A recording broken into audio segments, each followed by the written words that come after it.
সাবেক প্রধানমন্ত্রী শেখ হাসিনা রয়টার্সকে টেলিফোন ইন্টারভিউতে বলেছেন যে উনি ডিসেম্বরে বাংলাদেশে আসবেন। এই ঘোষণার পরে অবভিয়াসলি দেশে বিদেশে পত্র পত্রিকায় সোশ্যাল মিডিয়ায় অনেক আলোচনা সমালোচনা হচ্ছে। তা আমাদের সরকারও বসে নেই। ওনারা একটা তথ্য বিবরণী প্রকাশ করেছেন এবং আহ, পত্রপত্রিকা, টিভি, সোশ্যাল মিডিয়া সবাইকে রিমাইন্ডার দিয়েছেন যে শেখ হাসিনার বক্তব্য ডাইরেক্টলি ইনডাইরেক্টলি প্রচার করা আইনগতভাবে নিষিদ্ধ, যেটা গত ডিসেম্বর মাসে আন্তর্জাতিক অপরাধ ট্রাইব্যুনাল থেকে সেই নিষিদ্ধতা জারি করা হয়েছে। এবং ওনারা এটাও বলেছেন যে ওনারা এটার প্রতি নজর রাখছেন, কারা কী করছেন। তো যাই হোক, ছোট্ট করে নিয়মটা বলে নেই। এই নিষেধাজ্ঞা এক নম্বরে হচ্ছে শুধু যেহেতু বাংলাদেশের আইনে নিষেধাজ্ঞা আছে, এটা শুধু বাংলাদেশের বেলায় প্রযোজ্য। বাংলাদেশের বাইরে অন্য যে কোনো দেশে তারা তাদের নিয়মে চলে, ফলে তারা এটা মানতে বাধ্য নয়। সোশ্যাল মিডিয়ার বেলায় যেহেতু এটা ইন্টারন্যাশনাল, সরকার ইচ্ছা করলে বাংলাদেশে এই সমস্ত কন্টেন্ট যারা বাইরে বসে করে, ইচ্ছা করলে সেগুলি ওনারা ফেসবুক, ইউটিউবকে বলতে পারে সেগুলি যেন তুলে নেওয়া হয়। তো এটা হচ্ছে বিদেশিদের জন্য। সেই জন্যই দেখবেন রয়টার্স, ইন্ডিয়ার এনডিটিভি এরা নানা রকম বক্তব্য প্রচার করছে, কারণ তাদের দেশে তো আর নিষেধাজ্ঞা নেই। তা আজকে আমরা একটু ছোট্ট আলোচনা করব যে শেখ হাসিনা আসবে কি আসবে না সেটা অন্য কথা, কারণ 6 মাস এখন থেকে ডিসেম্বর অনেক দূরে। রাজনীতিতে 6 মাসে অনেক কিছু ঘটতে পারে, কিন্তু প্রশ্ন হচ্ছে যে কয়েকটা জিনিস আলোচনা করব। এক নম্বর হচ্ছে ডিসেম্বরই কেন উনি বেছে নিলেন, আর কিছু দেশি বিদেশি রাজনীতির চাল এটার পিছনে কি হতে পারে সম্ভাব্য। তো ডিসেম্বর মাস আমার কাছে মনে হয় বেছে নিয়েছেন একটা কারণে, সেটা হচ্ছে 16ই ডিসেম্বর বিজয় দিবস। তো এটাকে একটু বড় আকারে দেখানোর চেষ্টা, যে যেহেতু ওনারা 71 নিয়েই আছেন, তো অবভিয়াসলি বিজয় দিবসটা হবে বড় দিবস। আমার ধারণা এটা একটা কারণ হইতে পারে ডিসেম্বর মাস। আর 2 নম্বর হচ্ছে যে উনি আগেও অনেক বলেছেন, 2 বছর আগে বলেছেন যে উনি আশেপাশেই আছেন, চট করে ঢুকে পড়বেন। তো 2 বছর ধরে তো ঢুকে পড়েন নাই, সেটা হয়নি। রিসেন্টলি এনডিটিভিতে বলেছিলেন ইন্ডিয়ার যে আমি এই বছরের মধ্যে ঢুকে আসবো। তো এই বছরের মধ্যেও ডিসেম্বরের মধ্যেই পড়ে। তো এখনকার যে মান্থ স্পেসিফিক ডিসেম্বর মাসে আসবেন, সেটা গত ঘোষণার মধ্যেই পড়ে। তো এখন আসেন একটুখানি রাজনৈতিক চালটা কি একটু দেখার চেষ্টা করি। দেখা যাচ্ছে প্রথম আওয়ামী লীগ এবং আমাদের সরকারের তরফটা দেখি।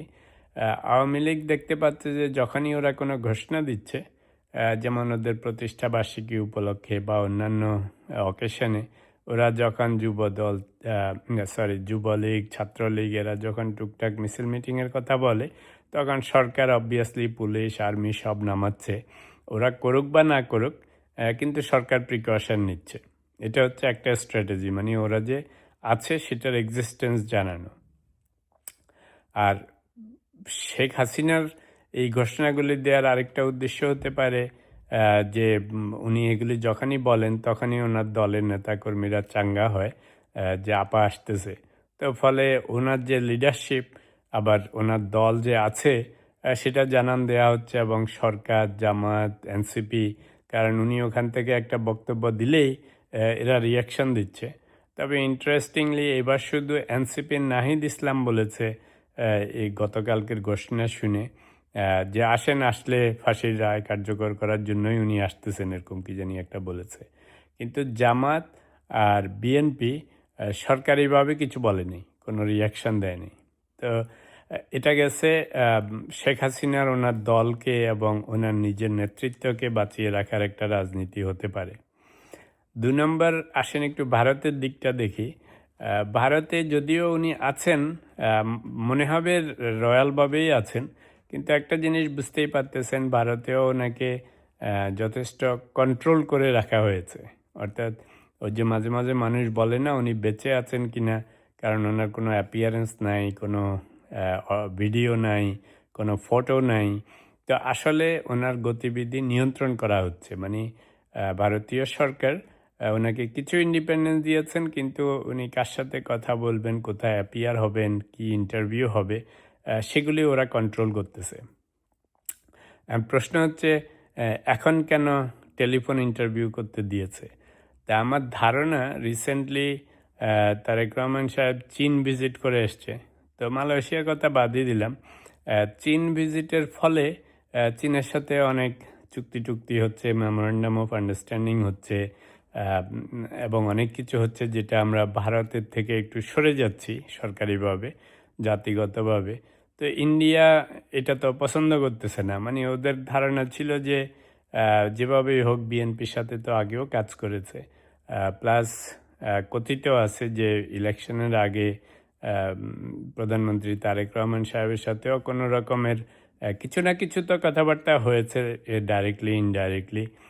কিছু হয়তো বোঝাপড়া হয়েছে যে হয়তো আওয়ামী লীগকে একটু স্পেস দিবে বা ওদের জন্য কিছু করবে সময় মতো, প্লাস ইন্ডিয়ার সাথে সম্পর্ক উন্নয়নের ব্যবস্থা করবে, এরকম হয়তো কিছু কথাবার্তা হয়েছে।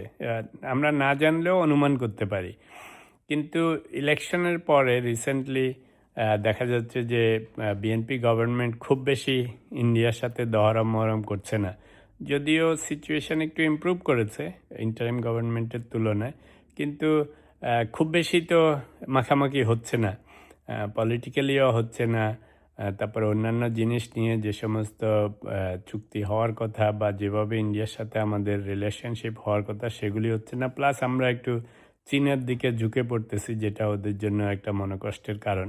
শুধু মনোকষ্ট না, এটা সাংঘাতিক একটা কঠিন জিনিস।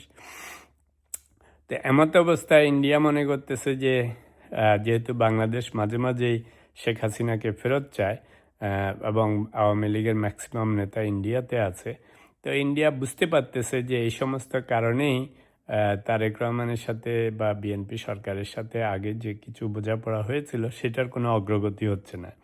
তো এখন এটাকে কাউন্টার দেওয়ার উপায় কি? এখন হয়তো এমন হতে পারে ইন্ডিয়া শেখ হাসিনাকে একটুখানি কথাবার্তা বলতে দিচ্ছে, যে ঠিক আছে, একটু কথাবার্তা শক্ত করে বললে যেতে পারবে বা যাবে। এই সমস্ত কথা বললে সরকারের মধ্যে কি রিয়াকশন হয়, সরকার মনে করে কিনা যে ভারতও হয়তো শেখ হাসিনাকে এখন ছেড়ে দিতে চাচ্ছে।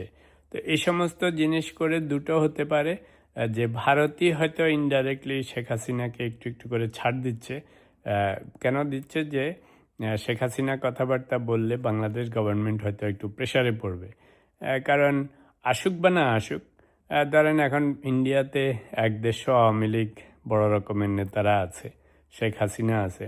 তো সাডেনলি এই সমস্ত লোকজন যদি একসাথে চলে আসে দেশে, তো আওয়ামী লীগ নিষিদ্ধ হইলেও এদের তো অনেক লোকজন আছে। তো সরকারের জন্য একটা মাথা ব্যথার কারণ হবে, কঠিন ব্যবস্থা নিতে হবে, নানা রকম হইচই হবে, নয়েজ হবে, ওগুলি কন্ট্রোল করা তত সোজা হবে না। তো ভারত হয়তো একটু ওয়াটার টেস্টিং করতেছে যে দেখি বিএনপি গভর্নমেন্ট কি করে, হয়তো ওইগুলি একটু দেখাশোনা করতেছে। তো এটা একটা পসিবিলিটি হতে পারে। আরও একটা জিনিসের জন্য আমার মনে হয় এই ঘোষণাটা এখন পার্টিকুলার হয়েছে, সেটা হচ্ছে কিছুদিন আগে স্বরাষ্ট্রমন্ত্রী সালাউদ্দিন আহমেদ বলেছেন যে আওয়ামী লীগের দলের নিষিদ্ধতার যে বিচার, সেটার তদন্ত চলতেছে এখন ওই যে আন্তর্জাতিক অপরাধ ট্রাইব্যুনালে।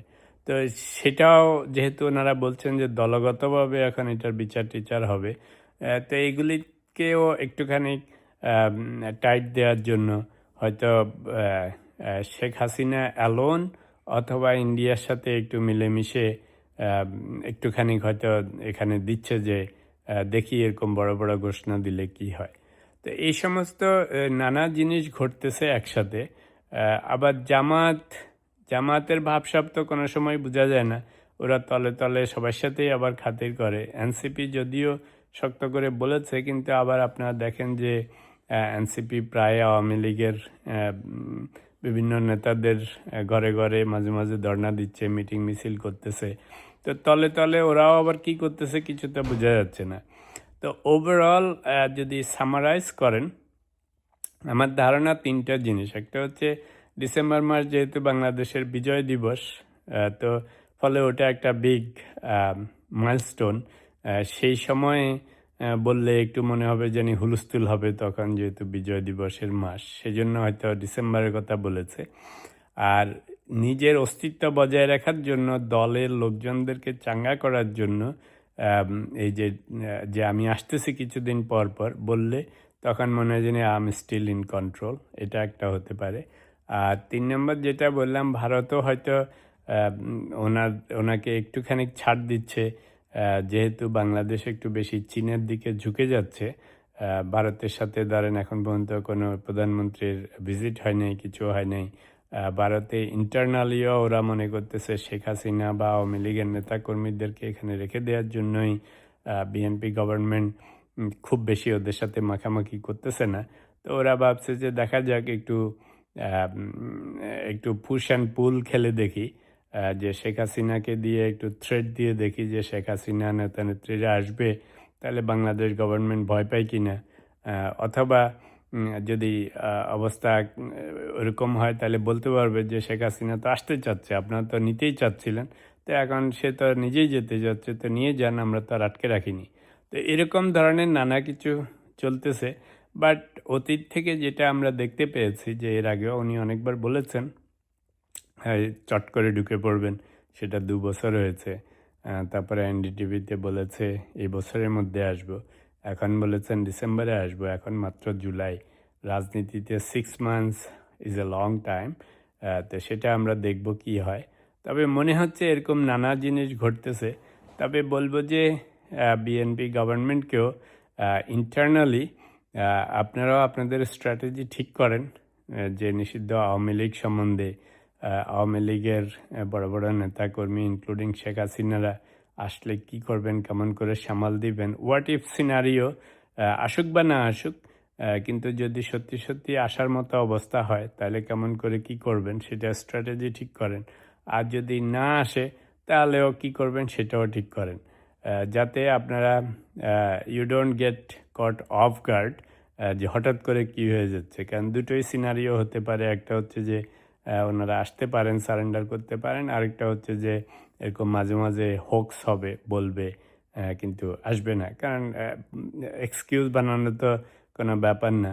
ওই কয়েকদিন আগে দেখলাম সেই ওবায়দুল কাদেরের একটা সাক্ষাৎকার নিয়েছে।